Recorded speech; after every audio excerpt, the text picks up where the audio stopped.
हाँ सर।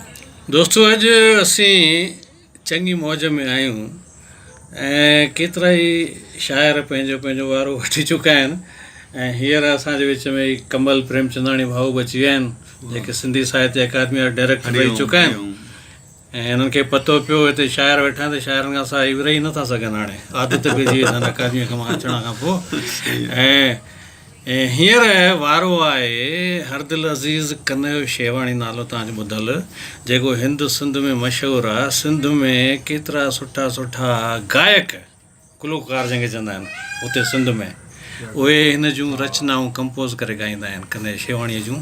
ऐं अॼु हिकिड़ो गज़ल हींअर ताज़ो तव्हांजे साम्हूं। महिरबानी साईं। गज़ल तव्हांजे साम्हूं हिकिड़ो पेश आहे। हा इरशाद साईं। हिन जा हुन जा दड़का खाइण आदत अथसि। हिन जा हुन जा दड़का खाइण आदत अथसि। प्यार करण सभिनी खे भाइण आदत अथसि। सुठी आदत। हिन जा हुन जा दड़का खाइण आदत अथसि। प्यार करण सभिनी खे भाइण आदत अथसि।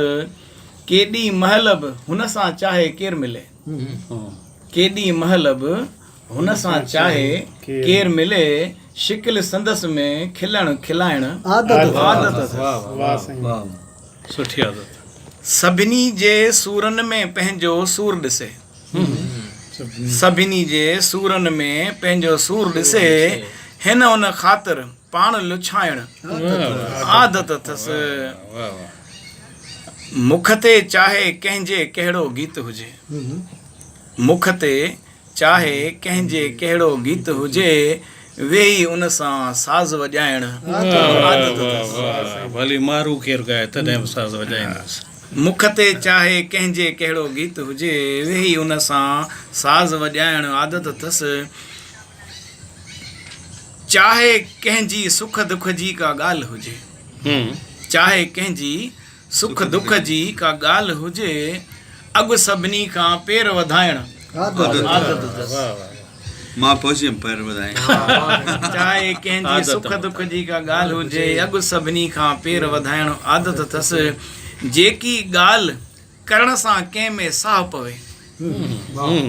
जेकी ॻाल्हि करण सां कंहिं में साह पवे वर वर ॻाल्हि उहा वरजाइण आदत अथसि। कंहिं डॉक्टर जी ज़रूरत ई कोन्हे। जेकी ॻाल्हि करण सां कंहिं में साह पवे वर वर ॻाल्हि उहा वरजाइण आदत अथसि। ऐं हिन ग़ज़ल जो आख़िरी शेर छा थो चवे। शाबस आहे हुन जी हर हिकु आदत खे। शाबस आहे हुन जी हर हिकु आदत खे कहिड़ा कहिड़ा जोग पचाइण आदत अथसि। हिन जा हुन जा दड़का खाइण आदत अथसि। प्यार करण सभिनी खे भाइण आदत अथसि। महिरबानी।